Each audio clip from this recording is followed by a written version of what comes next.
in the recording. Chat room, thanks for being here. We're kicking it off in 3, 2, 1. Nope, wrong one. Hold on. 3, 2, 1. Ready. A goalie stones you cold all night. Hey. All of a sudden, you catch a pass on the tape, Fire. and you turn the stone wall into a sieve. NHL 94 for Sega Genesis and Super NES.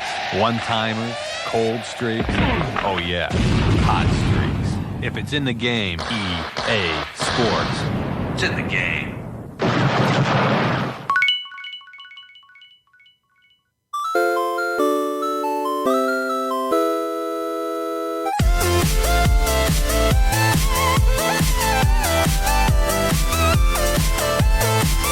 Howdy, y'all. Welcome back to Play Retro. It's a really cool show, and we're glad that you're freaking here.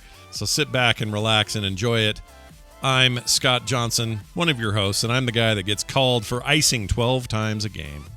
Yes, and I am your other host, Brian Dunaway, and I'm about to make Wayne Gretzky's head bleed. Ah. Oh, is that too much? No, I thought you said Wang Gretzky. Wayne Gretzky's head bleed. That means something totally different, Scott. That would be his name in the Mutant League Hockey, the probably. Adult version of NHL 94. Yeah, if they ever made it. Mutant League Hockey had a bunch of fake names, though, and I liked it a lot. It was pretty fun. Yeah, that's true. And I'm sure it wasn't Wang Gretzky, but it was something like that. It was like Fang Gretzky or something dumb.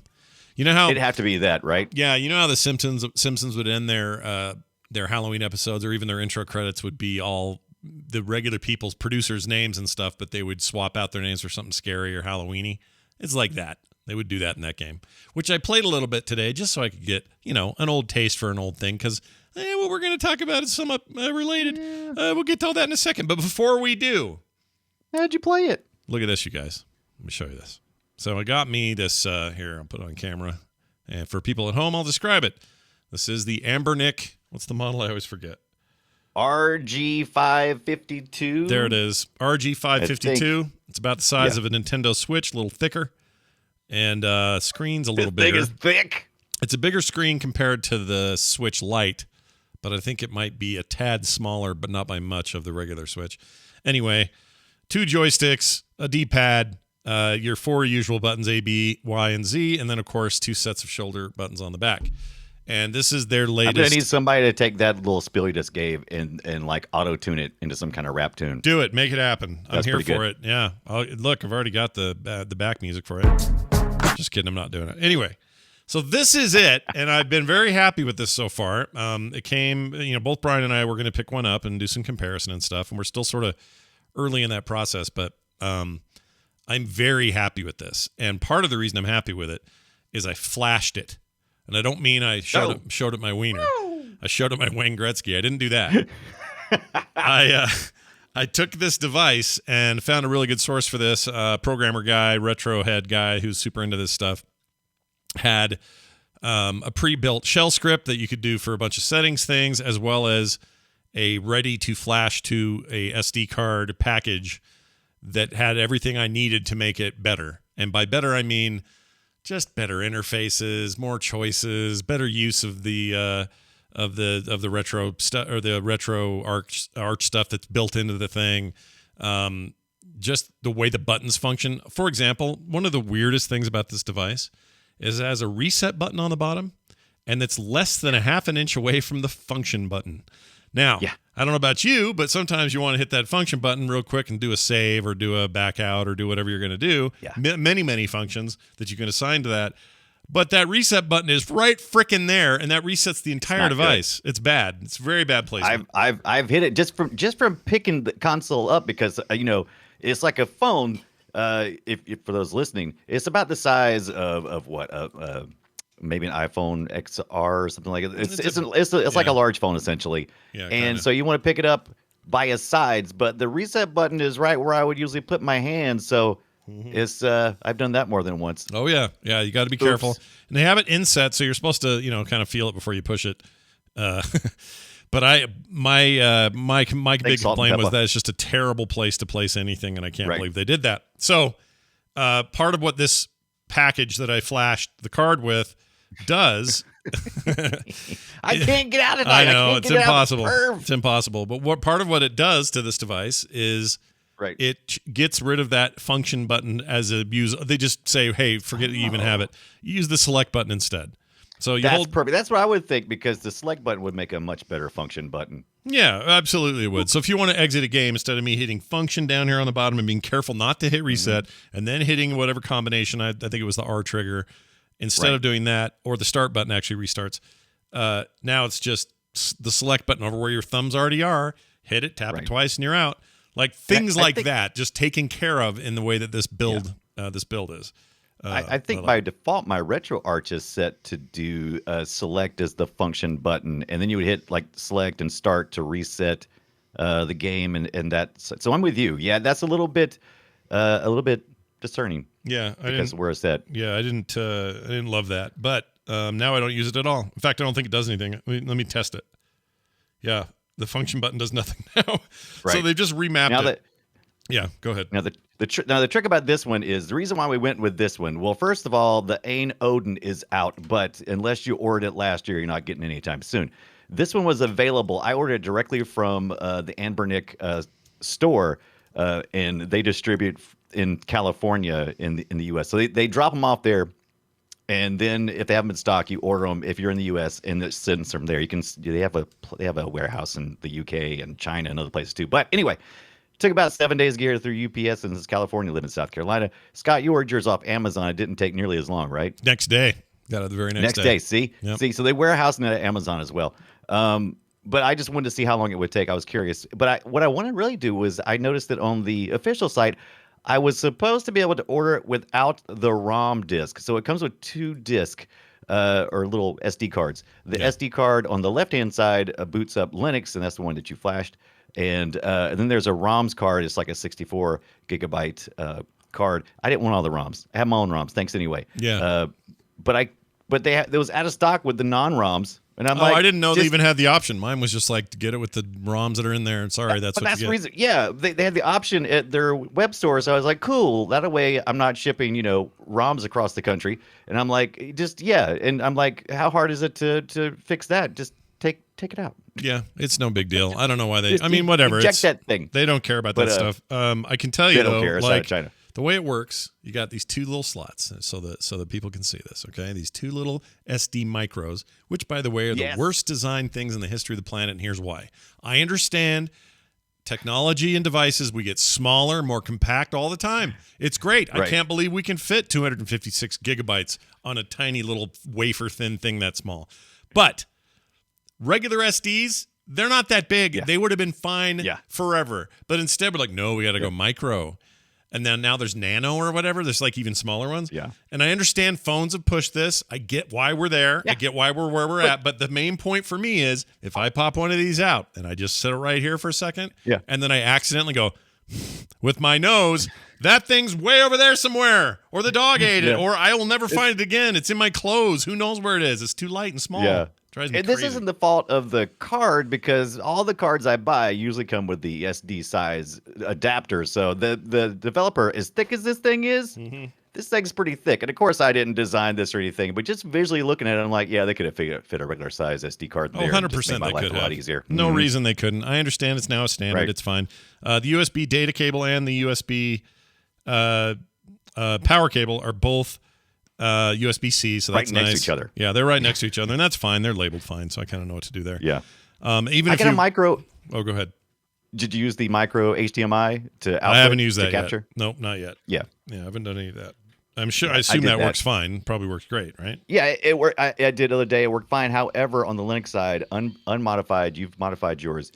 I couldn't get it to output the audio over HDMI, even though there's settings, clear instructions on how to do it. I followed all the instructions. I never could get the audio to come out, so I had to plug up a second card to do that. Oh, look at you! You're playing something pretty cool. Yeah, this Street Fighter 3 Second Strike, I think, is look at that, a great arcade game. And it looks amazing. Performs really well. This device is capable of handling up to like PlayStation 2, GameCube era type stuff, and it seems to do that pretty well. Oh, I should mention it's a dual boot device, so you can boot into Android. Some emulation stuff just works better on the Android platform. Some of it doesn't. Right. Here's my big complaint. I only really have one major complaint, Brian, and here it is. Are you ready for my giant complaint? Big complaint. Big complaint incoming, everybody. Watch out. Sit down and hold on to something. Here's my complaint. In order to boot this into Android, I have to take out the memory card on the left that holds the operating system and stuff for the Linux side, which is where I'm 90% of the time going to be anyway. So it's not a problem normally. But if I want to boot into the freaking Android side, I got to pop that out, put it somewhere real safe someplace so it doesn't boot to that. There should be a way to like hold down a button and say which one you booting into.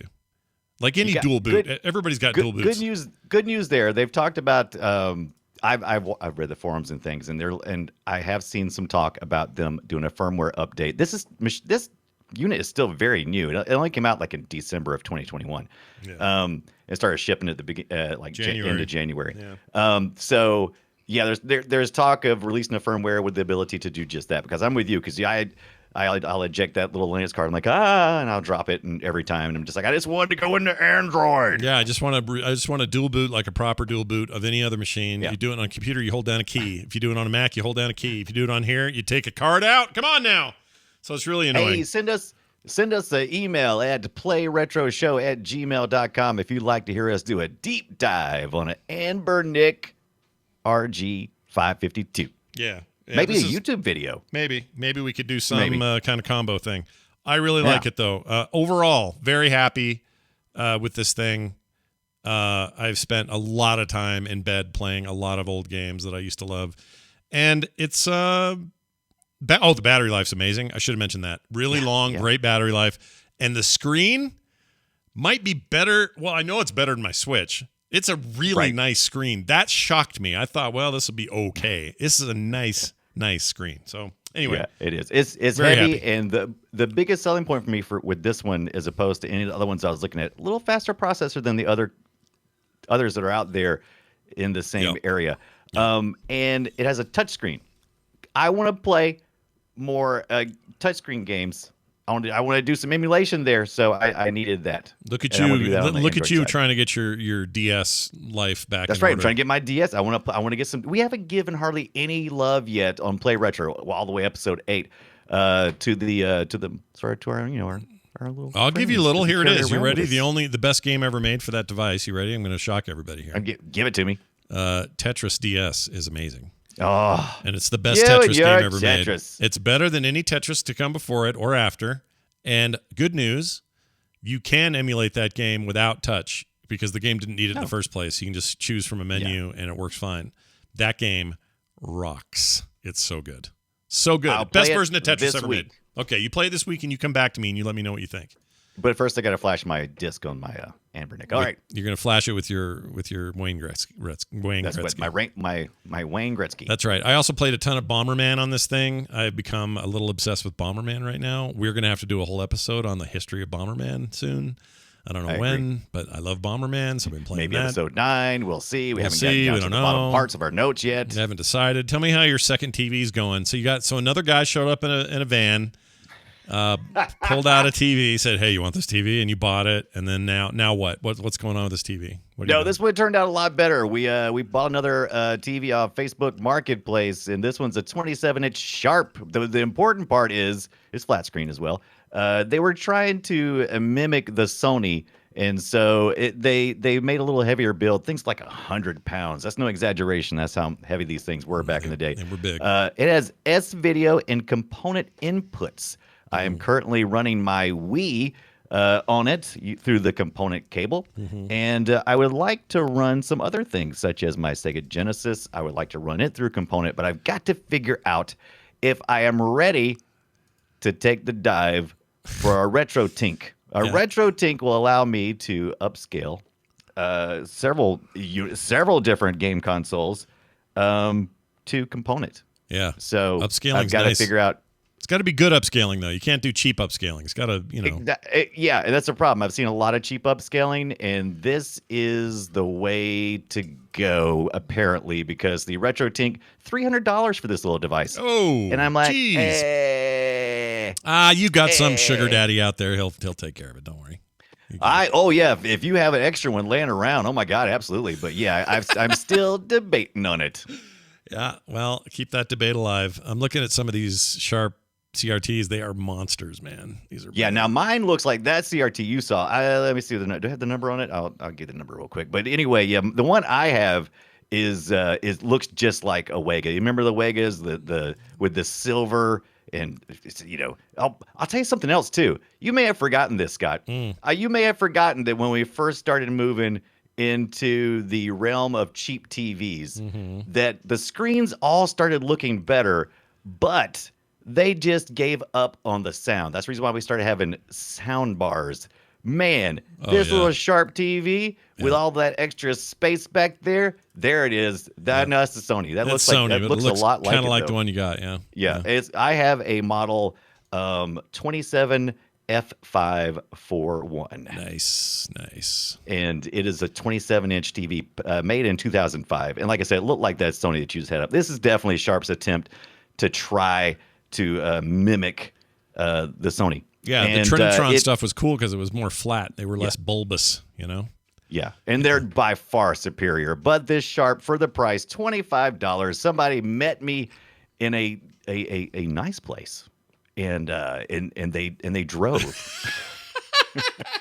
Okay, so they had a car. Yeah. They were at work, so they taking their lunch break, and it was a different world. It wasn't like Craig and his list again or anything. You had no. All right, that's cool. But yeah, do you remember how crappy the sound was when you first started getting into these flat screens? Oh, they're terrible. That's why I bought horrible. They were tower speakers at the time because that was kind of the way to go. Now it's bars, but at the time you buy these towers, I bought a couple of Sony or Toshiba towers to make up for the tinny garbage speakers that were in that TV. Why even include speakers with TVs at this point? I don't even know why. I don't know why they do it now. I've got this they get this OLED freaking LG that I got a year and a half ago that is beautiful. The display is insane, but the sound is garbage. Like you have to get a sound bar with it. I don't even know why they bother. I guess they have to have some sound included of some sort, but I guess so. Probably for testing purposes or somebody who's just like absolutely must. Yeah, but we're there again. TV with we're there again though. We're back to having to have the extra stuff. So it is like 1997 all over again. We're living it's like 1997 all over. 1994 all over again. Oh, look at that. Yeah. Well, 97 is when I had let's see what did I have then. I had a Panasonic that was okay. It weighed a lot though. So much weight. I was really glad to get rid of it because it was so heavy. Now I wish I had it for this reason, but what are you going to do? You never hold on to your old stuff as long as you think you're going to. One thing I would say about the new Odin, which you're right about its back order status, it's going to be impossible for people to get these for a while. First of all, I'm surprised they didn't overfund more. They ended up at 2,300,000. I thought they'd go higher, but I really like their trigger setup. Their triggers are awesome. That's the one. That's the biggest disappointment for me for the other one is not having the triggers. They're not stacked. They're like next to each other. Yeah. So you had to kind of like. Yeah. Which is pretty crazy. Yeah. The other thing that's interesting about it is it will also support Windows. Right. So they'll be able to run, relatively newish games on there. So you can run The Witcher or, Control or whatever. So there's a lot of reasons to be interested in that device. I'm interested to see when that thing becomes more available, but I want to hear reviews first and that sort of thing. This thing's just a freaking truck. It's just like a beast. Yeah. It's like, hey, you want a truck? It's got buttons on it. Here you go. Meep, meep. Or more like burp, burp. That's a weird truck. What truck is that? It's my Ambernic 4-wheel drive F-150. Look out. Fiat. It's coming. Yeah, Fiat. Anyway, so that's where that's at. That's where your TVs are at. We got all kinds of stuff happening, and we'll bring you more information as we go. But now we got to talk about our hot topic of the week.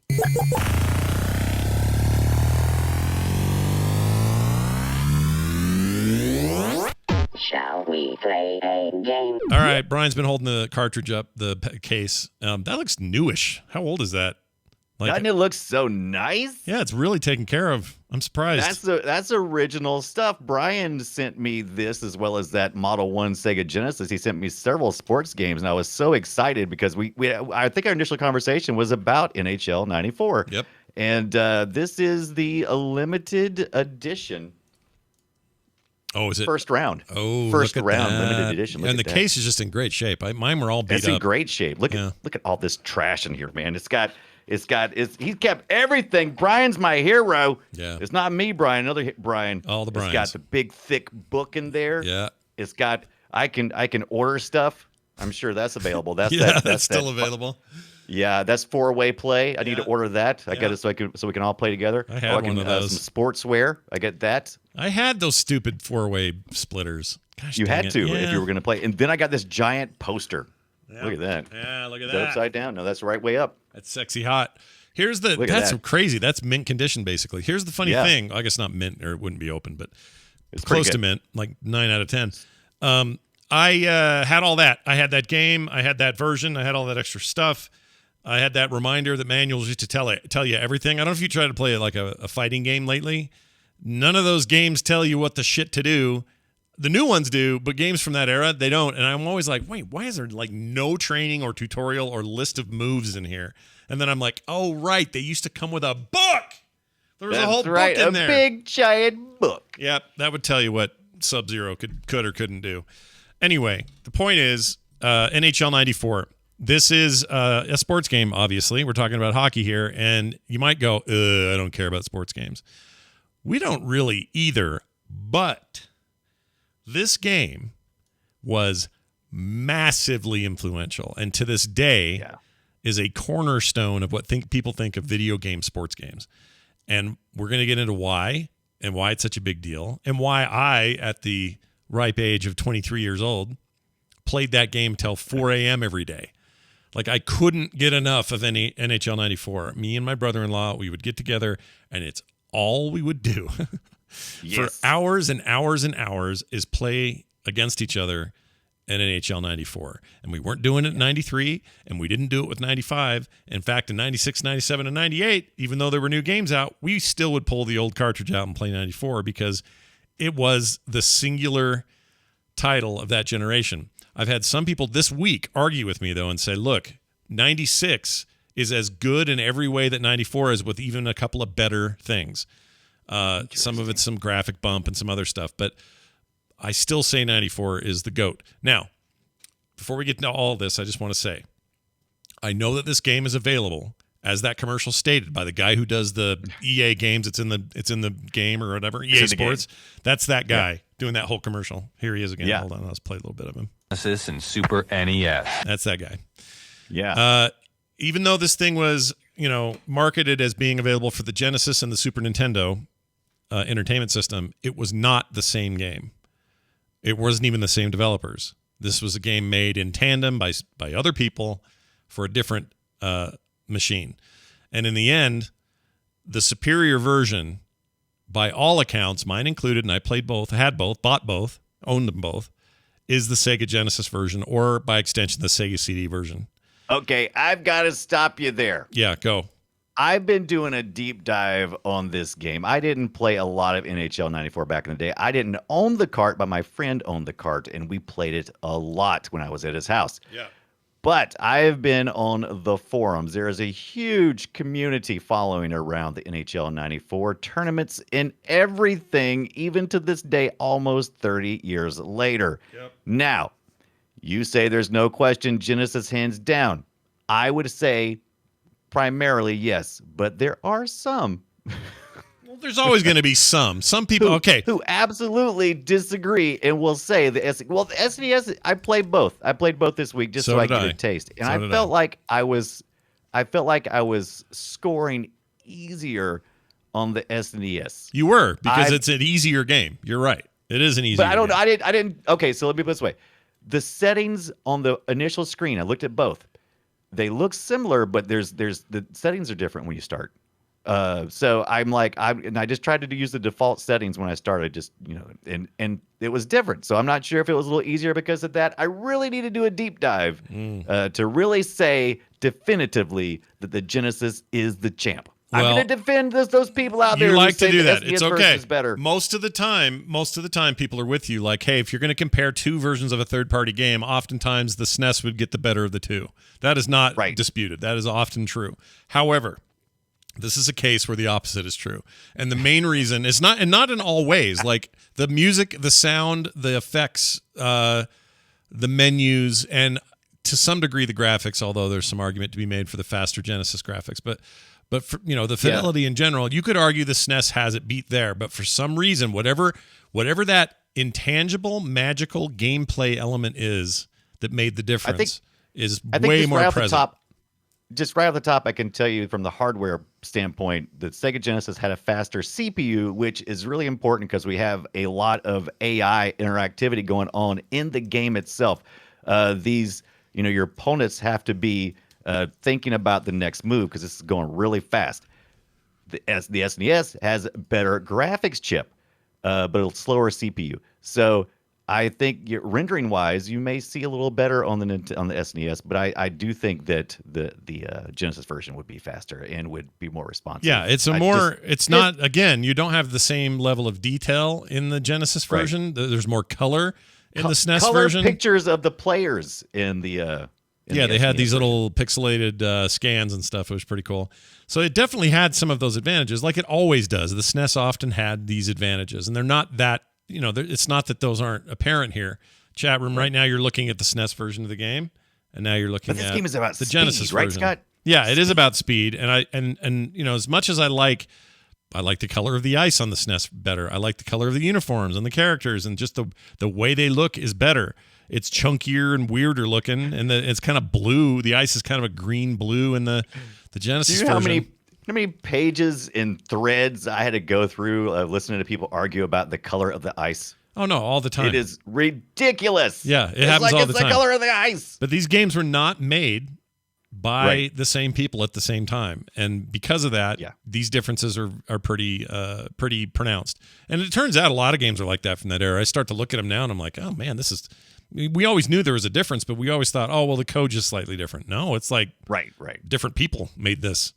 Yeah, and they were and so Mark Lesser was in charge of this particular one we're looking at right now. I think it's on the Genesis version. And this guy is a freaking genius. Mm-hmm. He's done. You wouldn't believe this guy. Did you know this guy? When he was working at Rockwell International, he got under contract with Mattel to turn a calculator into a Mattel auto race. But that's not very interesting. What is really interesting is that guy made the Mattel football game that we all played. Yeah. Yeah. No, that game, everyone had that thing. That thing was like a staple. You would hide it in your backpack and bring it to school. You sound like you already knew that information. I didn't know it. It blew my mind. I didn't know he made it. I just knew that was like the popular thing. That's really cool. First handheld game. And it happened to be sports, which was interesting. So okay.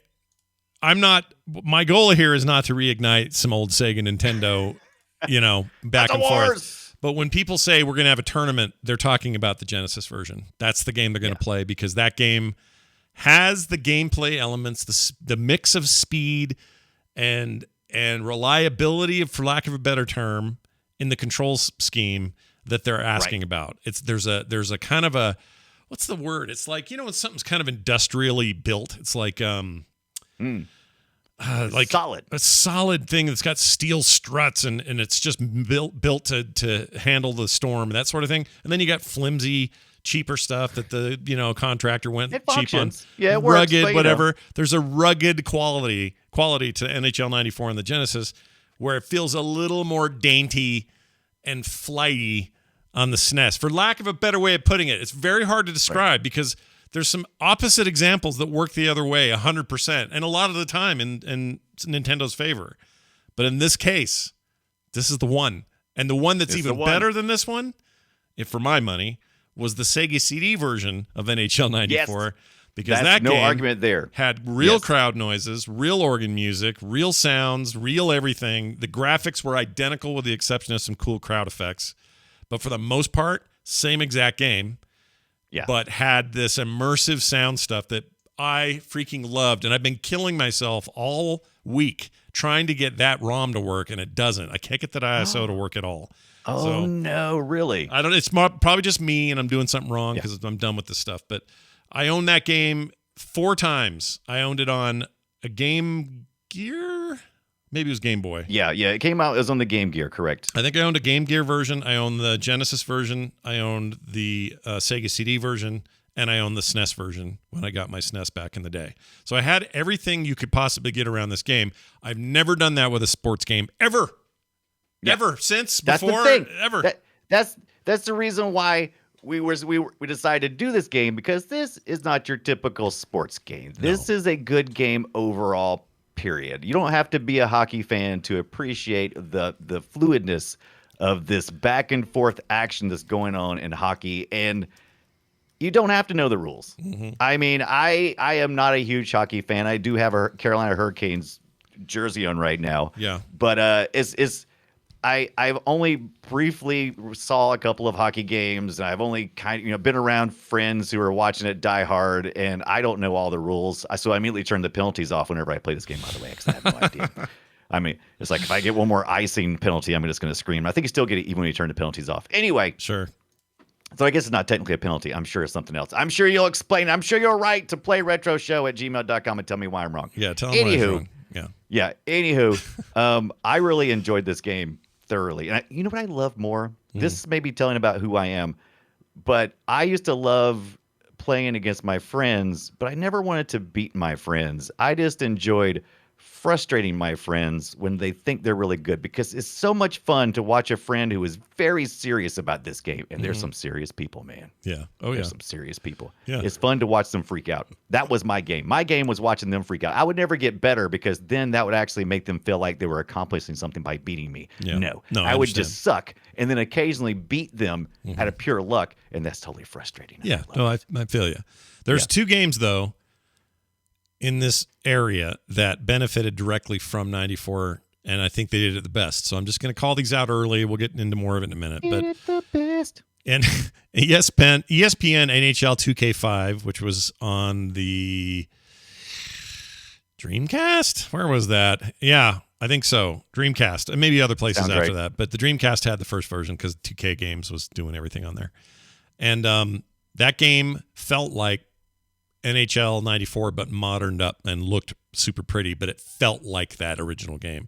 And that's the moment I knew, like, oh, okay, well, now we're all going to be like that, and that's good. The other one was NHL Blitz 2003, which was basically, it's, Midway, they make like they make NBA Jam, they make NFL Hits, it's NHL Hits 2003. It's NFL Blitz was the football game that was in the arcades. Anyway, I'm going to call you an NFL Ditz. Go you ahead. can call me that. That's no problem at all. Still has a Z in it. And that's what happens here in Utah. Everything has a Z. We got the Jazz, the Blizz, the Grizzlies. All our teams, all our teams have two Z's in them. That's how it works here. The Buzz, Buzz, we have them all. Anyway, those games are like direct descendants, even though like Hits is very sort of arcadey and in the direction of like lots of body slams, 3-on-3. It's ridiculous and over the top. Still an amazing game. GameCube version was the one to have. And games like 2K5 was definitely a game that was trying to be more serious and simish, but it just felt like 94. So, leading into the next decade, I was like, sweet, these games feel like my favorite sports game. And so this is a good sign. It would come and it would go, and it would ebb and it would flow. And even today, ironically, if you go buy a brand new one, which I did to make a comparison this week, the things I did for today's episode, Brian, you would be shocked. Oh, you just have no idea. I grabbed a copy. It was on sale, but I grabbed a copy of NHL 22. Wow, now the 22, that's like this year, That's right? this year. Picked it up. It's a EA game. It was on sale during the Super Bowl weekend because they'd marked down a bunch of sports games for the Super Bowl, and that was one of them. So it was 30 instead of its normal 60 or whatever. And I thought, you know what, I'm going to grab it. And I grabbed it. And sure enough, the thing they've been doing for years now, and they're still doing it today, when you go into the game and you start setting up your initial stuff, like how hard do you want the game to be, or what are your graphic settings, or make sure the screen's centered, all your little setup-y things you do in modern console games now, one of the options is pick your preferred control method. And one of them is super simmy, both sticks. One of the sticks controls your actual stick, blah, blah, blah. They've had that for years. It's called skill stick, I think is the control method. Anyway, then there's another one that's called Hybrid, which is like a combination of like different play styles. And then the third one is called what, Brian? It's called NHL 94. It's literally called that. It's called the name of the game from 1994 in a game made in 2022. Does it disable all your other buttons and you just got 3 Sega buttons? I mean, yeah, basically you have and a D-pad. You have you can use your analog stick, of course. Okay. But for movement, and that's better in a hockey game, I believe, because you're skating. It makes more sense. Things are much more fluid. We're in a new engine. It's different. But and on the Ambernic, it also plays with the analog if you want to. But anyway, it lets you choose that, so your one shots work the same. You're passing with one button. High. What's the high pass called? Whatever it is, where you can kind of lob the puck up over their heads. I forget what I was talking about. And Audience does too, but I can't call it. I can't remember. Anyway, and the third one is just a regular pass or shot or whatever I didn't say. Right. Anyway, so yeah, you really just need the 3 buttons. It does use others if you want, to kind of mimic or do things that you would normally use one of those buttons for. So on defense, instead of body checking with C, I'm body checking with like a shoulder button. But you can also still body check with C. It's just that you can play it that way if you want. Oh, okay. Well, good, because if you lob pass, there you go. That's it. Yeah, lob pass. If you spend close to 30 years, learning that method, then why would you want to? Give me the NHL 94. Please, and the new one, I mean, if you're really good at the stick thing, it's supposed to be really cool, the skill stick. But I just cannot get my brain memory to do it. So I just play the 94. The fact that it's it's like a golf or something where you have to like flick it. It's like you're flicking the stick. Oh yeah, lots of that stuff. It's very. I know. It's again very cool and innovative for where things headed. So I don't blame it. It's good. But what I want to do is just get in and whack that shit. I want to get in and whack that shit. Yeah. You know what I'm talking about. So this thing lets me move analog, but buttons for everything else. And they literally call it NHL 94 control scheme and put a little copyright symbol up next to it as if they need to. I don't know why they need to. It's theirs. Anyway, that's how much they love it. They love it so much they sell it for $10. Or if you have Game Pass and EA Play, it's just included. You can just download that thing now and play the old game on a modern console. And guess what else is cool about that, Brian, that I learned? Because you can play it on your TV? Yeah, but guess what else? Not even that. Guess what else? You download that and you play it and you fire it up and you say, all right, here we go. This looks like 94. And the music sounds just like this. Here, I'll play a bit of it. All right. So we get this cheeseball Genesis music and everything. Oh, and by the way, even EA knows the Genesis version is the better one because they don't include. You can't buy the SNES version. It doesn't exist for them. It doesn't exist. Yeah, they're the only one you can buy today for $10 and play on any modern device or have with EA Play is the Genesis version. Anyway, that war's over. It doesn't matter. So this plays, and you're like, yeah, dude. And you fire it up, and then you're like, well, wait. My team back then was the Red Wings, but these days I like the Golden Knights because I live close to Vegas. They're my team.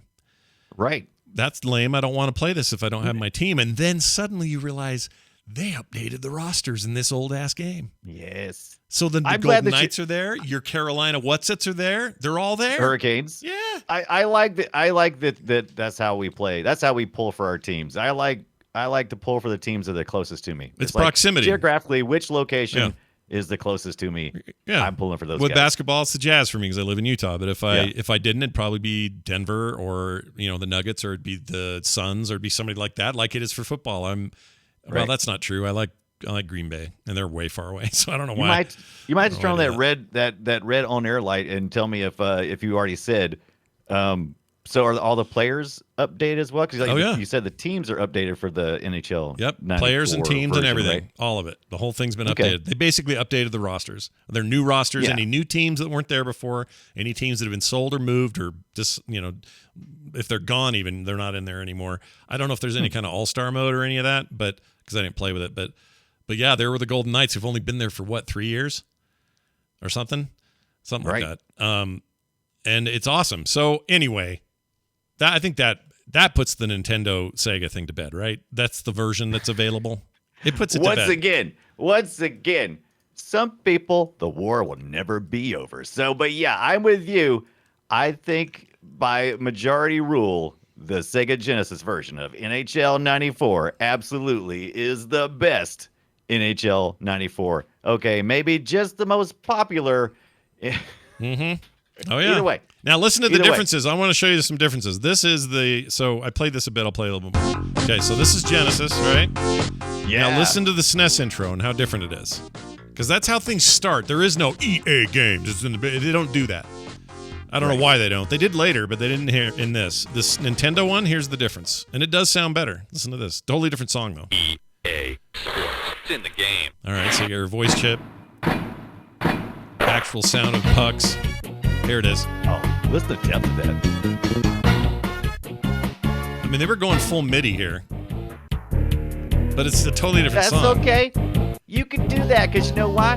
Sega's about to pull out that Sega CD and going to bring in the actual organist Yeah, that's of some true. of these of the greatest NHL hits. Oh, I so forgot that to each do team that. can have their own versions. I was going to pull that their up. home song. I'm glad you said that. Sega CD NHL 94. Let's just hear the intro. I forgot what it's like. Here we go. All right, get some volume here. All right. It's full motion video. So, hold on. This guy's taking forever. Oh, he has a dumb intro. I hate you. Yeah, there's a full motion video in the intro of this game. Oh, hell yeah. All right, Sonic standing next to the thing. Oh, listen to that. Yeah, still. Sega. So I just don't remember what they did for music. They may have gone full on out for CD music, but I don't remember. EA Sports. It's in the game. Okay, that's weird. Oh, that is weird. All right, here we go. That could be their processing. They're doing emulation. It very well could be, but I doubt it. I think it really was weird. Okay, here we go. Oh, they used the Super Nintendo music. That's funny. I mean, they have they got the full motion video intro, like you said. But early CD. But they use the SNES music. And it may be better, it might be actual mastered music. I don't know, but that's pretty funny. I did not know this. Yeah. Okay, that's great. The actual game, though, we'll play a little bit. Listen to that crowd. Oh. Look at that. It's a little smoother, too. There is this more smoothing to the I did see several things. Yeah, it's definitely got a little bit of a little, some of those sounds are the same, but it's closer. Yeah, but I wasn't sure if that was the emulation they were doing or if it was the actual. I didn't know if they were capturing it directly. Hey, look up there. See it? Did you see near the glass up there? I like in 94 that the little kid comes running down. Oh, yeah, no, crowd. they load that. That's the other thing. The crowd's way more animated. Man, Yeah. it was easily my favorite Sega CD game, and the funny thing is, it just graphically really didn't do much for it. But it added so much ambiance and sort of atmosphere. If I were EA, the version I would have put out for $10 and made available for free for Game Pass would have been the CD version, because you're only talking like 150 meg instead of 10 meg or whatever. Like, it wouldn't have been that big of a deal. I don't know, man, because would've loved I'll that. tell you, that full motion video. Now, if you're just listening, you didn't see the clip. It is bad. It is that early VCD, whatever that video CD thing was that we had. It was so compressed. It was so bad. The It was Sega bad. CD was real. I mean, it was as good as we had, but it's what we had. Yeah. But they could have done that in that version. I would have been happy with that. Or you know what? Just redo that intro. Whatever. I'm asking for a lot here, but I'm asking for a lot. I mean, hey, look. Let me tell you something. If you search NHL 94 on the internet, you're going to find a lot of people who still love NHL 94. I think there's a case to be made that there is at least a market there. I don't know how big it is though, but they're very vocal. They're very vocal. They're super into it. Go to NHL94.com, everybody at home. It is a very active website, forum, organizing tool. Hey, here Community. come our community is a good way of, this is exactly the way to put it. It's a community of people that are so passionate about this game. And here's some upcoming stuff, for example, NHL 94 tournaments. You can find out where this stuff's happening. Oh, it won't load. They took a 2-year hiatus because of the COVIDs, but they're back this year. I think in March is the next one, and we'll see if what is his name? I watched some video of the two top players last time, and one of them took the crown, and so we're gonna find out if he takes the crown back again. What is this? Oh, Raph took the crown. He beat AJ in 2019 in the NHL 94 That's to amazing. win. And do you know how he won? One timer. The one timers are the best. Oh, we haven't even talked about that. So let's talk about that. The gameplay innovation that makes the game so amazing. I think up to this point we haven't really gotten into the grass of it, but that one thing is this one timer move, which in the real game is where you pass it down to somebody low, he's near the net, and as soon as you pass it to him, he's already in swing motion to hit it to make a shot. So there's no like he gets it and then he makes a shot. His very next contact with that puck is the shot. And the game, this was the first game to do it. All hockey games prior to this, they didn't have a mechanic for that I know of. Some may call it a big old fat cheat. Well, I mean, maybe, but the game is pretty good at making that happen. It doesn't happen every time you try it. And when it does, it feels amazing. And when it doesn't, you can't wait to try again. That's why it is so good, because it is, like you said, when it's very satisfying when you actually pull it off, and it's not super easy to do. It sounds easy on paper, but it does take some timing, and that's one of the things. The one timer was one of the things that made me play so many different versions of this past week, trying to find the lowest input latency I could, and I eventually just decided to fire up my Model 2 Sega Genesis, throw the cart in there. And that was the way I was actually able to accomplish a one-timer. I couldn't do it through RetroArch on PC, using the emulator there, using that core. I tried it on the Ambernic. I couldn't get it there. And I even tried it on the Mister. I came pretty close to it. We talked about the Mister in the past as the FPGA. It's hardware emulator. Yeah. It was pretty close. I didn't pull it off, but I felt like it was pretty close. Yeah, this game requires you.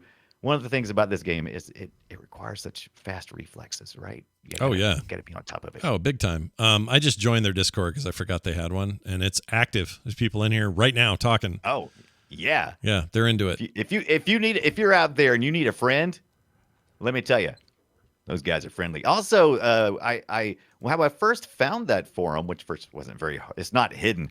But I first found it because I was looking to see if anybody did a documentary, because that's like my favorite thing to do now is to see if, because there's a lot of new video game documentaries hitting the street. So back in 2018, I believe it was, there was a documentary that was made about this, and it all started on the forums, at least the discussion. I went back and read some of the first discussions about doing just that, making that. It's on YouTube right now. Oh, I can watch this then, eh? I want to see this. You can.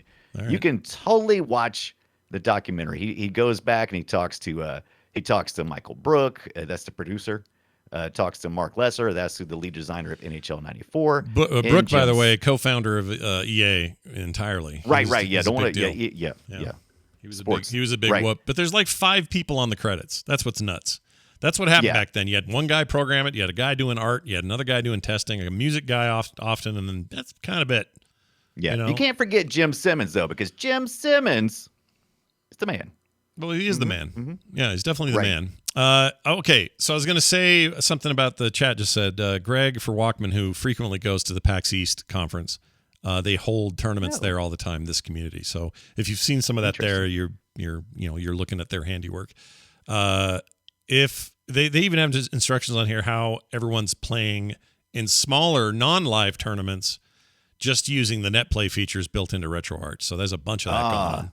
Yeah. And they've got all kinds of instructions on how to do it with your Mac or your PC, and what to download and how to play it and all that schmear. I'm curious. I'm curious to the point that I want to join one of these just to see where they place me, just to see if I really am the worst NHL 94 player that has ever existed. I'm curious if I am the worst. You might be the worst. You might be. I very well could be the worst. I feel like it's one of those games. You ever get a game and you just never can quite get the mechanics down? Yeah. No matter how many times you play. I put in so many hours this past week of this game, and I just couldn't feel good about it. We should try playing each other. We should try playing each other. I think you'd probably do fine. I'm pretty good at it, but I would happily be handed my crow to eat if somebody beat me and be fine. Right. Like, in fact, I got it. Hey, why don't we? I'm just putting it out there into the ether, okay? This means we got to get some fan feedback on this. But I would love to do a Play Retro community, like a little mini tournament in this game. Oh yeah, we could do that. Oh. What community leader wants to step up to to get us prepared for the NHL 94. Someone else, not me, because I don't have time. Right. So I just want to show up and play the game. I just want to play, and I want to Poorly. place, and I want to see how I do, but I don't want to organize it. We'll pimp Right. it. I mean, we'll talk about it every week, but Yeah, I don't have totally. time to organize. I want to continue to get better. I'm pretty sure this game has some staying power. I don't think it's going anywhere. Oh, I think it's going to be around. When the Yeah. company who made it can't even avoid putting a control scheme about it in their game and can't sell games without it, I think there's maybe a sign there. All right, check this out. Here's some NHL 94 Genesis gameplay, just for some comparison. All right, here's some more audio. That's supposed to be an organ. Crusty crowd. Not good crowd. It's supposed to be an organ. This organ goes too long. Okay. Oh, there's already a foul. Oh no, just someone scored early. That's what it was. Score, yeah, goal. Yeah, this is a game I captured actually when I scored really early. Now they're upset. Oh. They're upset because they got the face off. Yeah. Anyway, so you can, that's your level of fidelity. Here's your your SNES gameplay. Much nicer. Here we go. Yeah. And that sounds like real hockey pucks. Yeah. You hear that? Another early score, by the way, I think. It's deeper, richer. I scored. That was me again. How fast? I How scored fast quick. that is. Oh, yeah, look at her into it. And that goes for a long time. I'll skip ahead here. Here we go.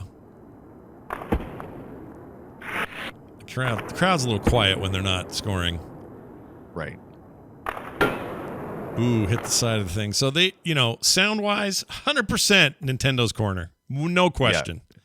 But Nintendo. it didn't matter. Gameplay first. Gameplay first, man. All right. Now, just for fun, can I play a little Mutant League hockey sounds? Oh my gosh, yes, because I was curious about this. I peeked in on Mutant League, but I didn't do a deep dive. So I was curious, did they recycle the sounds or how far did they get away from this source material? So definitely the same engine, base engine. Yeah. But they made a lot of changes, and I actually think it may be for the worse because playing it now, and I really loved it back in the day. I like both Mutant League football and hockey. The problem with these two games was I don't think they hold up visually at all. And I think in the hockey's case, at least there was some sort of a smoothness to the action in NHL 94, 96, 95, all those hockey games.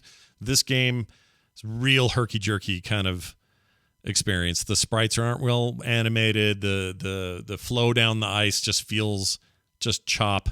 It's not great. I'll show the chat here in a second, but here's a little audio from that because I think the audio is great. So enjoy.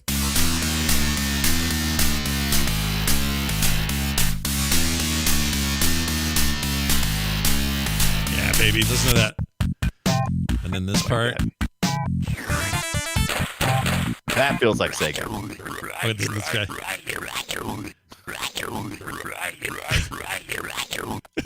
That guy's the coach. He's the coach Is that the coach? Yeah, they have these disgusting coaches. And this is the actual gameplay here. It sounds all right. Yeah. And again, these were Genesis only titles. They never made it to the SNES in this particular case.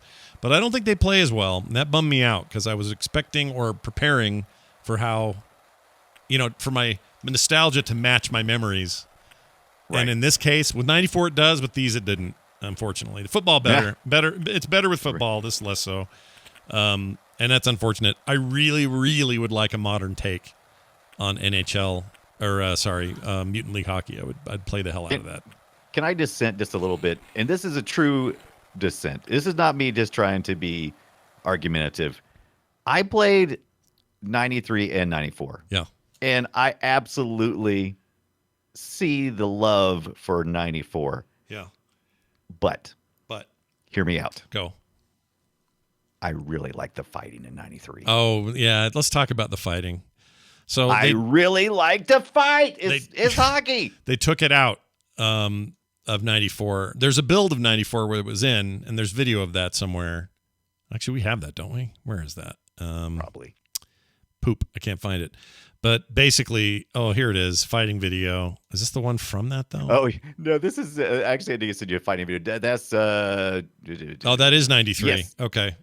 Yeah, it That's is nice. 93. That's what it looks like. If you play the video from '93, you'll see Yeah. what the fights actually look like. And I hate that it's not in '94. I understand why it's not, because look at this. They threw the gloves down. Yep. They're fighting. You control this too, by the way. Yeah, you're fighting. controlling the punches. You're trying to time it. It wasn't. I mean, I'm going to tell you, it's not very good. It's okay. It's not great. No, but it's a fun little thing that makes it kind of feel like hockey. But what I'm really disappointed is there's not a whole bunch of teammates running in. They need to be doing that. This was a time I can tell you. Look at this guy. He's got 3 guys in the box. It's pretty great. Here's what it is, though. This is what the difference was. Back then, the NHL was trying very hard to improve their image, and they were trying to improve their image with kids. And part of that was, look, you can have the license, the player license and the league license, but you can't have fighting in your game. They would say it's like car racing games. They tell the Gran Turismo people, you can have the Lexus, but you can't wreck it. Like don't even dent it. Like that's real. They won't let you do it. There's a reason. Everyone always wonders why Burnout Paradise and the Burnout games had fake branded cars in them. Well, that's because Burnout was all about crashing into oblivion, and none of those brands will let you. It's also very expensive, but to license that. But in this particular case, in '94, they're like, we're changing our image. It's not all about fights, and it's not. Hockey's not just fights. Hockey's a lot more than fights, and it's easy to think it's all fights because that's all anyone ever thinks about. Well, absolutely, but it's kind of like how, and I know they don't do this intentionally, but it's kind of like NASCAR without wrecks. I mean, I mean, it's not like they mean to do it, but NASCAR racing is not NASCAR racing without wrecks. Yeah, I kind of agree. Like so my personal opinion is let it stand there and let people turn it off. But again, they were making games for kids, you know. Yeah. Like the market's different then. It's just different. You can fight now. I was playing 22 the other day. Guess what? I can fight. Yeah, no problem. Yeah. I would they gave up on that little wish list. Yeah. I would say though that the thing that no one ever says is the reason why '94 is their favorite is the reason why '94 is my favorite. It's like any other sports game for me. I like the licensed stuff. If it's a remake of a professional sport, I want my team, I want my logo, I want my players, because I love following stats. Every bit of that comes with backstory. Like I follow football a lot, American football, and so I know a lot of the players, and I know what their story, their struggles, and I want to play that in a video game. And '94 was finally able to have both the teams and the players proper, and that to me is the biggest part for me. Yeah, there's a lot. I mean, a lot of people are going to agree with you. I technically agree with you, but I also really like stupid fake sports teams. I like the there's original. A place for that too. Yeah, the original Tecmo Bowl with all their fake teams. The Mutant League stuff. There's other examples, and when the NFL when the NFL exclusived their license in 2005 to EA, from then on, screw those guys. I was so pissed about that. And it killed all that competition. Like the 2K games were so good. I was so mad about that. Oh, I love the 2K games. We need to do a thing on that because it has a beginning, middle, and end. I agree. It bums me out. Tell that story. But when they did that, your only choice was to make a game that was goofy. Like you had to say, well, these are welcome to the Arizona Dingleberries, and they're fake teams, and I do kind of like that. Yeah. Well, if you like that, then you probably liked '93 because they had. Well, it mostly just did the city names. They didn't have the. They had the NHL Players Association on board, but NHL proper was out in '93, so we didn't come back until later. Well, here's another thing you probably never knew. Give me something. When video games are popular when they show up in movies and other media. And Doom is famous for this. Lots of games make it into things. I remember, what was it in Breaking Bad? And I thought it was so weird. Such a weird... Oh, it was... what's the name of the kind of post-apocalyptic shooter that id made right before Carmack left? No, Rage. No. Rage, that's it. Was Rage? Rage 1 was in Jesse Pinkman's apartment when him and Skinny Pete and Badger were in there playing, and they were playing that. Do I remember? I don't know if I remember that. Oh, I think I blocked that out. Yeah, you probably did. It's weird. It's weird because why? It's just weird. But anyway, whatever. And they were playing it on like a PlayStation, which it was never on the PlayStation. Right. It was really weird. Anyway, that happens a lot. And there's a movie, Swinger, Swingers. Yeah. Is it Swingers? It's Yeah. Swingers. No. Yeah, I think that's probably a typo in the show. I think it's Swingers. Is it Swingers? Wait, that was the original.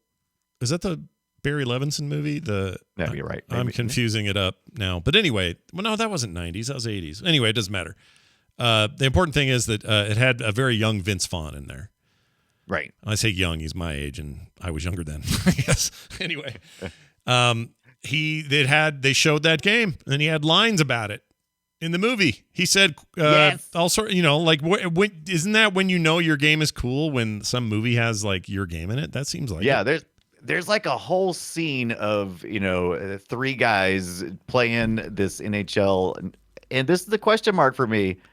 So I'll let you finish with your story, but there's a question mark on exactly which one they were playing. They say, because some things indicate that it's 94 and other things indicate that it's 93. Well, so here's the deal. The director, Doug Lyman. Oh, he directed Swingers? Yeah. Could have sworn that was Written Barry by Jon Levinson. Favreau, who's in the scene. You know that guy, right? Am I thinking of He does Favreau? Yeah. I am thinking of Favreau. I thought Favreau directed that. I knew he wrote it. I thought he directed it too. Anyway, it doesn't matter. He said in a 2017 interview, the director Lyman said, "I have never actually seen Wayne Gretzky draw blood, but Vince Vaughn claimed he could do it repeatedly, so we put it in the script. The actors are reacting to that, and then we edit the movie, and I bring the game console into the editing room, and we start playing it, and we're recording it onto some videotape so that when we get the one piece we need, we'll just play it back on the TV, and we shook it." God. Yeah. Oh, yeah. I think that happens a lot, mostly. I think that's mostly what we see in movies with video That games. that would be the work. That's like shooting, like when somebody's shooting a basketball, and it's like, oh God, the number of retakes. Oh, this would be a terrible way to have to play NHL 94, trying to make Wayne Gretzky head bleed on the word of Vince Vaughn. Yeah.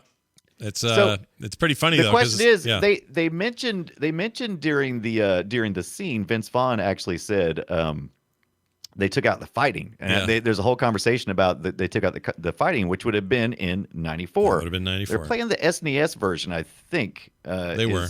Yeah. Okay, and so I was like, all right, Even less likely to have fighting, by the way, because Nintendo was at stage where they weren't even they put sweat instead of blood in fighting games. So what do you expect from them? Yeah. Right. So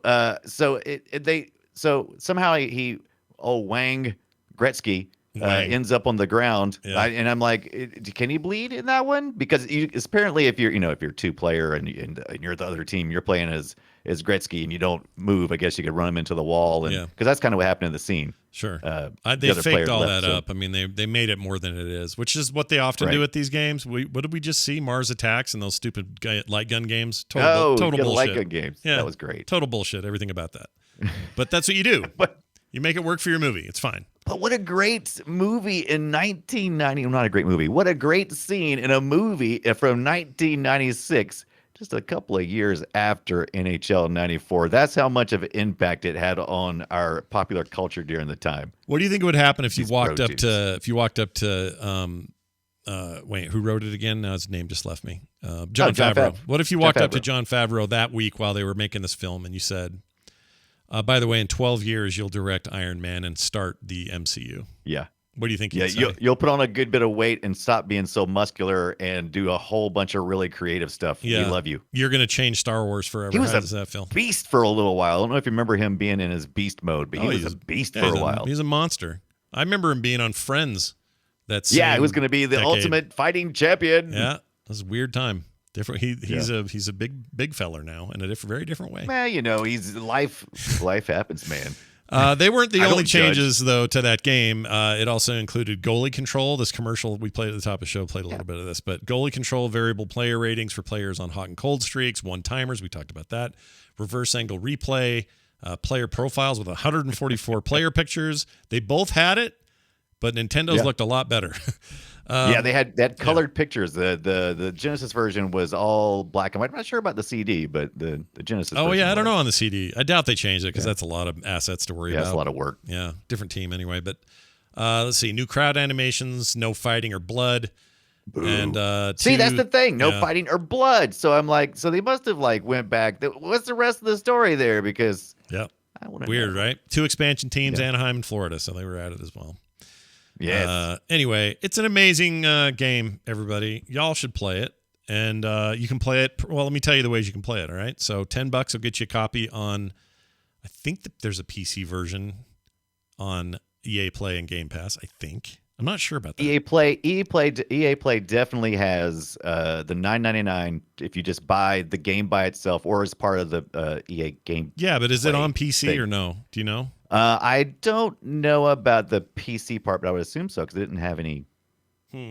See, not everything on the EA Play is on the Game Pass on the PC, but I think if you do EA Play directly, I have no idea. Question. No idea. That's a good question. It might be We're there. gonna find out. Definitely on Xbox consoles as an EA Play part of Game Pass, or just buy it outright. I think PlayStation has it also to buy outright, as far as I know. I didn't check that, but I think it is. You can get the original cart like Brian's doing for your Genesis or SNES or CD. It's $10 to $30. Yeah. Buy it on eBay, places like that. I was kind of shocked. It's fairly reasonable if you just want just the card itself, which is what I was looking at. But I got super lucky, and somebody sent me sent me the really nice one. But yeah, just the card itself, $10 on eBay, just about every day of the week. Yeah. Oh yeah. No, they're relatively easy to get if you've got They the made base a lot hardware. of those. They sure did. Emulation, of course, is another way to do it. And yeah, the game's still awesome. And look, if you're thinking, I want a modern game, Scott, I don't want to look at old graphics, that's totally fine. I would actually recommend NHL 22 or 2022 because, again, the control scheme in there is 94s and one-timers still work. And all of that stuff is still part of the modern game today if you want it to be, plus all the extras. So I still think that's a good series. I mean, a lot of people don't love it right now, mainly because if you're a fan of the series, it hasn't changed a lot in the last 5 years. It kind of is samey, so you end up maybe updated rosters, but really kind of the same game. And is that worth $60 every year? Like, there's that complaint. Madden, same complaint. Like, this is not unusual for sports games, especially on it. It's not unusual to be loved by anyone. By anyone. I would say, I would say if a game, why don't they just do it? Why don't they just say, look, we're doing an updated roster this year, $20. Yeah. $20. It takes a lot of work to put all these stats together. We get it. It's not even that hard. It's just data. Like here's where it's hard. But Where it's harder. But you got new players. You got to scan in. Yeah. You have their whole the mocap and the faces, and that's different today, I guess, than it would be for the old stuff. But I don't know. I wish. Part of me wishes they would do more on that front, and sure, charge for it. That's fine. Yeah. But have to get a whole new game. A certain amount. Although this year is using the Frostbite engine, it's technically the first one that's Series S and X and PS5. Like, what's the word? It's for them. God. Their next gen or whatever. Yeah. I can't think of what the word is. There's a word. Native. That's what I meant to say. Native to the new consoles. Still play. They still have the older versions play as well. But it's the first year to do that. Yeah. Right. No, I just had I just had a nightmare thought, and it looks like the chat room had it too while he was talking. Microtransactions for each player that you want to add. No, I look forward to my 99 cents. No, they already have enough of that shit in there. They better not do that. EA has backed off on that stuff, so that's luckily that we're not heading that trajectory. They have definitely backed off. And I can tell you that new game is just a big complete game. There's nothing weird about it. But people are people. But that Frostbite engine looked real nice. I can tell you that. My Xbox Series X is playing that game real good, and again, I could control it the way I did in 1994. Yes. So go check that out. All 3 buttons. All right. That is going to do it for our coverage of that game. If you have any thoughts, feelings, or anything we missed, or anything, tell us. Tell us via email. You can just send that in real simple to playretroshow@gmail.com. Time to do this. Destroy it. All right, Brian, we're going to play Guess Our Game. Oh, shit. I know. I didn't see your little thing, so maybe Scott's gonna have to guess his game before we can guess. I'm gonna guess my game real fast because I think I know what I'm gonna do anyway. Hold on here. You're not gonna get this one. Oh my god, that is hilarious. So you didn't guess my game at all this week. No, I'm such an idiot. You're gonna do it on the fly. All right, here it is. Here it is. Okay, so you're gonna have a hard time with this one, I think, because you probably never played it. This is the Wii Store music. This is not it. No. Yeah. Hey, everybody. Where is it? Guess my game. No, that's not it. Guess my game. it's a Nintendo DS eShop. It's a Nintendo DS. It's called guess my game. It's called You Can't Get Any More Games. Damn straight. All right, I'm ready on the tip here though. I got this. So let's play right here. Your hint is arcade and console, and that's a hint because maybe the company who made it had both of those things. Because it may or may not be in the arcade. It may. Well, I'll say the game was 96 or the year. Sorry, it was in arcades, but it was also at home for a certain select bunch of people who had enough money to afford such things. That's a hint. All Okay, right. so here you go. Give it a second. I had to do this live here. Hold on. Okay, there we go. Here's some extra gameplay.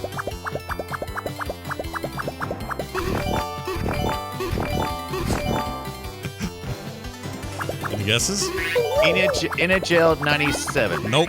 Not a sports game at all. I can tell you It that. sounds very bubbly. It's pretty bubbly. Makes me want to say Bubble Bobble or something. Definitely not that. Definitely not Choplifter Chat. Thanks, though, for saying it. Oh, yeah. Think always got to do it. So no guesses here, eh? No, wait, what was that? Wait. Oh, now this is definitely familiar. Wait, I know this. Do you? I don't know. I know it, but I don't know it. All right, here we what go. crap is it? The game is 1996. Release me from my torture.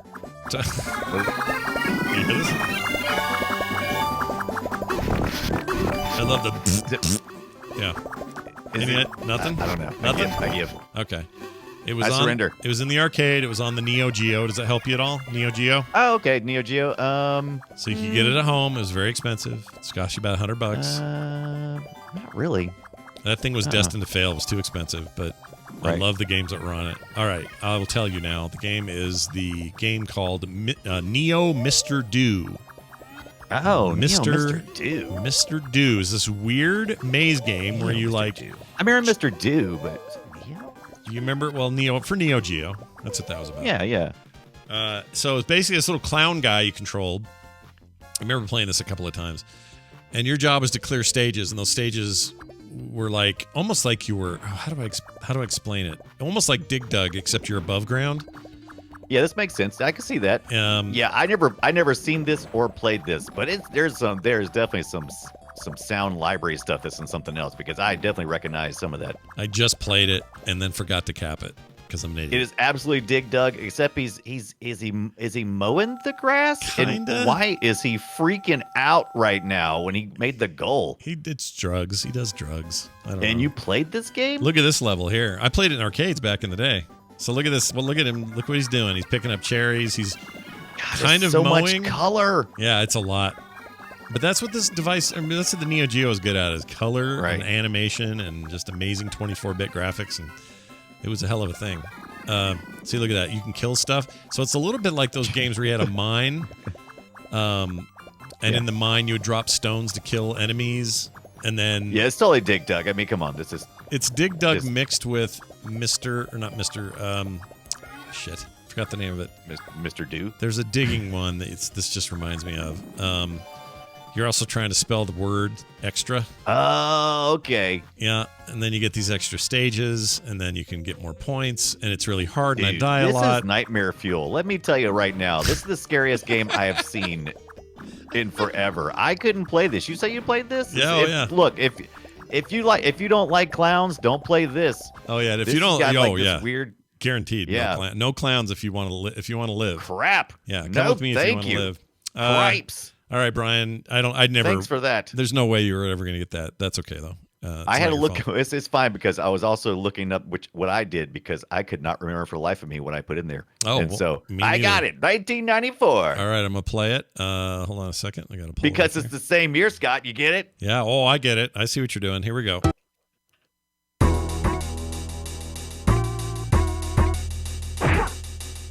Also, Electronic Arts. Okay. Why isn't it playing? Oh. Electronic Arts. Mm-hmm. EA. It's in the game. Okay, this is Super Nintendo because I can tell from the sound chip.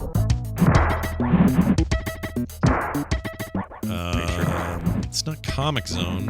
Oh, that was Genesis, and that was not them. That was somebody else. That was Capcom. Now, it was on the Genesis, this game. But Was this it? is you're right, it is the SNES version. Yeah, the SNES version.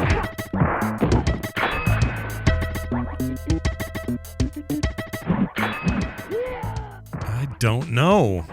The fighting game? Give it away. I don't know. Is it? Will it give it away if Yeah. you tell me? It's a 2D fighting game for the Sega Genesis and the Super NES. Okay. Came out in 1994. Electronic Arts published it. Yeah, I have no idea. You're gonna have to tell me. It is a little bit. In the chat room, got it. Shaq Fu. Oh, Shaq freaking Fu. That shouldn't Shaq even have freaking existed. Fu. Such a dumb game.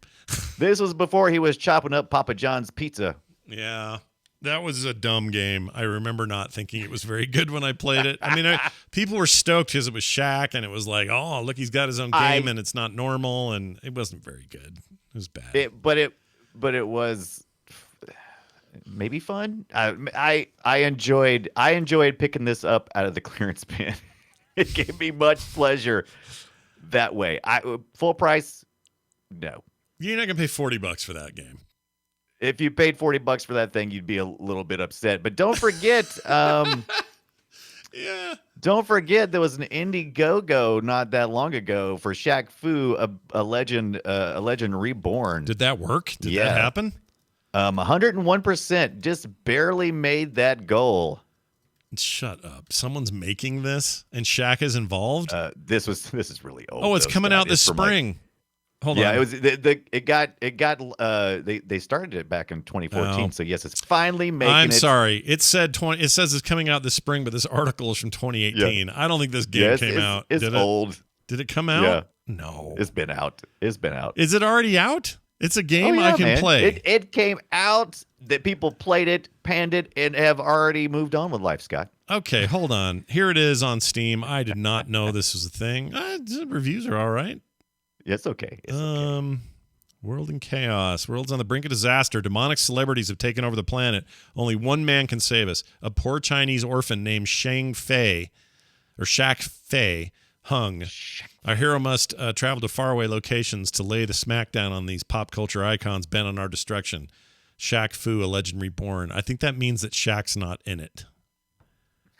Right? Why would he be? Unless you're going to pay him. I think he is. I mean, it's not like they did mocap or nothing. It's actually, a digital rendering of Shaq, right? This review is bad. A $450,000 plus budget and 3 years of development for an okay 2-hour game? Sure. That's pretty good. I mean, yeah, I think that's not too bad. Look who you fight. Let's see. You fight people. They don't use their names because you get in trouble for that, but they're basically versions of Chris Brown, Donald Trump, Justin Bieber, Michael Moore. Yeah, this seems. Just imagine, Scott, one day this will be retro too. Yeah. There's a line here I love. The combat sucks, but it grows on you. What? What? That's stupid. If you don't give up, it'll grow on you. Well, a sequel to one of the most hated and universally panned games ever made. What could possibly go right? Well, as it turns out, a lot. This guy liked it. Oh All my right. God! There's a collector's edition that came with a yellow vinyl. Came with a Wii version, an Xbox One version, a PS4 version, a book, a hat. Yeah. Well done. Sign whoever. me up. Yeah. Don't sign me off. I don't want that. I don't want that game. Someone sends me a free one. I'll check it, but I ain't playing it very long. I won't give it the 2 hours. Sounds like crap. All right. That's it for Guess Our Game. Now this. Welcome to the treasure room. I played a little bit of that today with my daughter. We played what's the game? What's the name of the damn game? Gauntlet 4. That's what we played. Oh, Gauntlet. Yeah, Gauntlet 4 is awesome. It's okay. I think Gauntlet is it's a thing of its time, and I don't know if it's great anymore. I think maybe we're past what Gauntlet did. I don't know. It's worth we're going to do a whole show about it one day. I was about to say, well, why don't we find out, Scott? Yeah, why don't we do we'll find a out. Gauntlet episode? I'm just not so sure the gameplay holds up as much as its inspiration does, because its inspiration went far and wide and like influenced a ton of what we play today. But right. oof, it was rough. Anyway, here's an email. This is a playretroshow@gmail.com, sent to us by Chris. Chris says, hey, Scott and Brian, big fan of Play Retro, really into it, or enjoying it. Just listened to this week's episode, and guess my game was Jetpack on the ZX Spectrum. Spectrum was a really popular home computer in the UK, which went on to sell 5 million units. In the playground, you were either a Spectrum owner or a C64 owner. Plenty of arguments on which one was best. I remember all those fights. Duh. Just a bit of trivia. Jetpack was created by Ultimate Play the game, which made some fantastic games by Tim and Chris Stampler, and sold the company in the mid-'80s when they went on to create Rare, which is still creating games today like Sea of Thieves. Cheers, Chris. I did not know that. Did not know that. I didn't either. That's awesome. Very cool. But I must say, everybody knows that BASIC ran better on the C64. And what's up with that ZX keyboard? It's so small. And also, brown is the new black. Yeah, I think it's a weird looking device. But obviously, and both these things, including the C64 follow-up, the Amiga series, those were huge in Europe. Huge. Yeah. I love how the ZX Spectrum looks, though. It is badass in my opinion. Actually, the problem is it actually looks a little retro for its time, and so it actually almost looks kind of cooler now. Yeah, it looks like something that like Blade Runner would use to get some information. I like it. It's pretty neat. I wouldn't mind playing with one. I've never held one or played with one. I wouldn't mind if I can locate one. Yeah, but I live in North America, so it's probably a lot harder. Yeah, I mean they sold them here. They just weren't big here. Yeah, Apple IIs and what was the other one? The Commodore 64. Everybody Apple II, Commodore 64 was it. Yeah, I think. And then what was the? Oh shoot, I can't think of the other one. There's another computer that. Well, the Atari 800 series and the Tandy stuff. Those were all doing well too. If you had a Radio Shack, you had a Tandy, right? Yeah, I think so. But the problem with the ZX Spectrum games, most of them just, I don't know, they're not good. What is this? The Sinclair ZX Spectrum Vega Plus console? What? I'm on the Indiegogo again. Let's see how old this information is. Oh boy, everyone's got an idea. Right? They all want to make you a thing. Oh, they didn't make it. Oh. Yeah, see? Well, ZX Spectrum again. You should have gone to Europe. Crowdfunding Europe, baby. Don't do it here. All right. There you have it.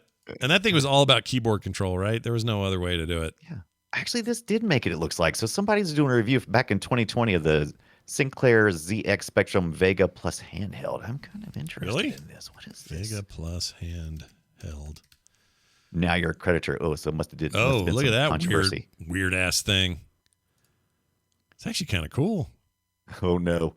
So it looks like some controversy here. People who pay for one of the infamous, never good when they start with infamous Spectrum Vega handheld game consoles are being urged to register themselves as creditors of the company. So they never got it. Liquidator is appointed. So they never got it.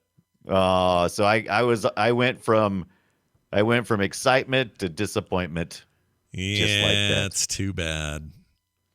Wow. Nostalgia is a powerful drug, man. It is. Yeah. A lot of people spent money and never saw a damn thing out of it. Nice job. All right. Thanks for that email. playretroshow@gmail.com. All right. We're going to get out of here. Before we do, though, a couple of quick things. We're going to talk about our next discussion. I feel pretty strong about this Bomberman conversation. I don't know if I can convince you or not. You think Bomberman's the next thing? It's up to you. Bomberman? It's up to you, man. You get to pick. I got to pick this 94 business. You get to pick one. What do you want to do? The only thing that I'm really jonesing for, and I'll let the listening audience put in their 2 cents. We're never going to do what you tell us to do. Oh, we do like to hear what you have to say. Yeah. A couple of the ones we've looked at is DuckTales from 1989, woo, NES and Game Boy, developed by Mega Man 2 team in the first Disney Capcom NES developed game. I would kind of take a deep dive, but I know it was probably a little young for Scott's. That's okay. age. I like DuckTales. They're great. Right. Nothing wrong with that. But I am all in on the Bomberman series for me. Well, we're doing it no matter what. You want to let us know what you think. Just a question of which you'd rather hear first. And Brian and I will talk, in the meantime. But yeah, I have no problem with DuckTales. I think we should lock in on Bomberman. I don't think Scott has ever gone wrong in his pickings. He has a very natural instinct for this. Yeah. And I'm on it. I mean, I'm a very pickings kind of guy. I like to pick things. He's got this. He has an instinct. Do I have one? Is that what I've got? Is that what that is? Yes. My wife And calls it. We're an definitely going to irritation. hit the Pac-Man fever sometime this year, but I want to wait until that new Pac-Man release comes out. Yeah, we this got to year. get that. Oh, that's a really good point. Yeah. We got to see how they do with that second run because that first Yeah. one was a bummer, and this one looks great. It looks like they're trying to make up for it, which I'm super thrilled about. So yeah, we're don't worry, Pac-Man, sure as hell's coming. What do you know about Metal Gear Ghost Babel for the Game Boy Color? Because I I want to know- do a I know a lot Game about Boy the Color game. original NES Metal Gear games. I don't know much about the Game Boy Right. game though. Well, guess what? It's nothing like that. Even though wasn't the Game Boy Color just the NES in portable format? No, it Wait was a minute, it was hardware? different. It was different Or is that hardware. It wasn't the same. Which one was it though? I mean, it was still It was basically Game Boy hardware with color. That's it. Right. So you were whatever kind of fidelity you got out of your Game Boy, you just were now getting it in color. And the games included color, content. There's got color in this game. Yeah. Look at that. I would play. I'm looking at this DuckTales game. I'd play this. Yeah. There's This a is- lot of good. There's a lot of good history around it. Yeah, and if they What kind made of game it was, yeah. I enjoyed it. If they also made Mega Man, then it's probably really hard. Right. 'Cause Exactly. Mega Man's hard as shit. Oh, that's another one we got to do. We got to do Mega Man some point. We got stuff, in there. man. There's no end to the content we can create. And I'm gonna make us lock yeah. into Bomberman for next episode. So get ready, Bomberman coming to you. Yeah, we got somebody who wants us to go way back into MMOs and talk about like early stuff like Ultima text Online adventures? and we do MUDs and stuff. Sure, all of that, Yeah. all of it. So watch for that coming soon here on Play Retro. In the meantime, support us at patreon.com/playretro. We would love it if you did that because that's how we, can pay for the show and also afford this horrible habit we have of getting old hardware and finding new ways of playing old content. That's patreon.com/playretro. Big thanks to everybody who already is. And if you want free content every week plus extras, that's the place to go. Patreon.com/playretro. And once again, playretroshow@gmail.com. That's going to do it for us. Brian, anything else you want to say? Yeah, follow me through the week, twitch.tv/Brian Dunaway. I play these retro games we're talking about.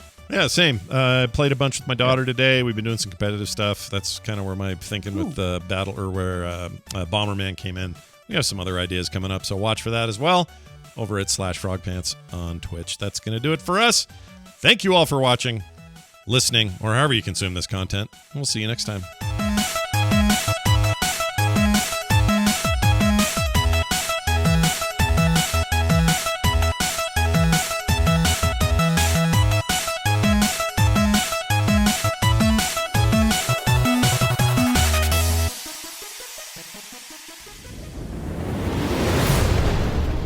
This show is part of the Frog Pants Network. Yes. Get more at frogpants.com.